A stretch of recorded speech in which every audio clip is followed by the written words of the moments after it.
Bonjour et bienvenue. Je suis Monsieur Mouslim Mohamed, ingénieur en mécanique spécialisé en désenfumage et en système de réseau incendie.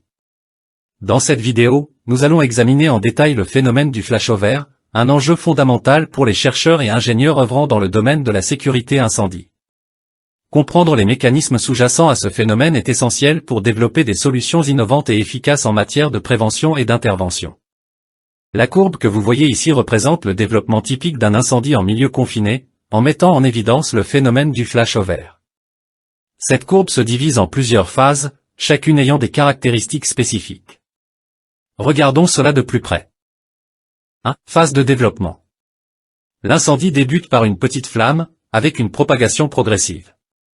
La température augmente lentement à mesure que le feu se propage aux matériaux combustibles environnants.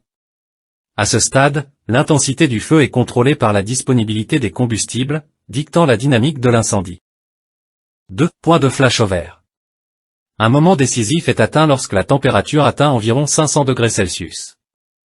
À ce point, tous les matériaux combustibles s'enflamment simultanément. Ce phénomène est intensifié par la convection, où les gaz chauds s'accumulent au plafond, et par le rayonnement thermique, qui chauffe rapidement les matériaux combustibles environnants, entraînant une inflammation généralisée. 3. Phase de pleine intensité. Après le flashover, l'incendie atteint sa pleine intensité, avec des températures pouvant dépasser 1000 degrés Celsius. À ce stade, l'incendie est dominé par la ventilation, où la disponibilité en oxygène devient cruciale pour maintenir l'intensité du feu.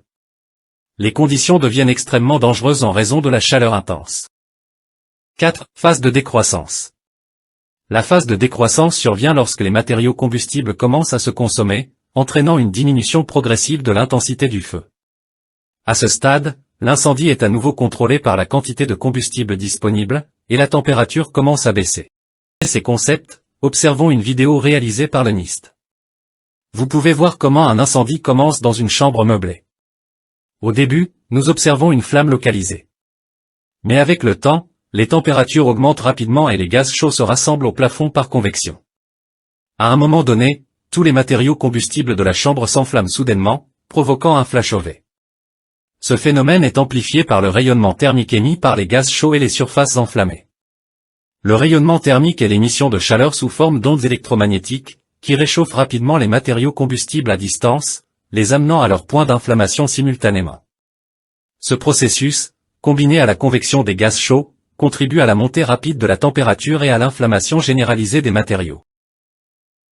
Comprendre la courbe du développement d'un incendie, et en particulier le phénomène de flashover, est crucial pour la sécurité incendie. Cette connaissance aide non seulement les pompiers à anticiper les dangers mais aussi les ingénieurs à concevoir des bâtiments plus sûrs. Merci d'avoir regardé cette vidéo sur Fire Dynamics Algérie.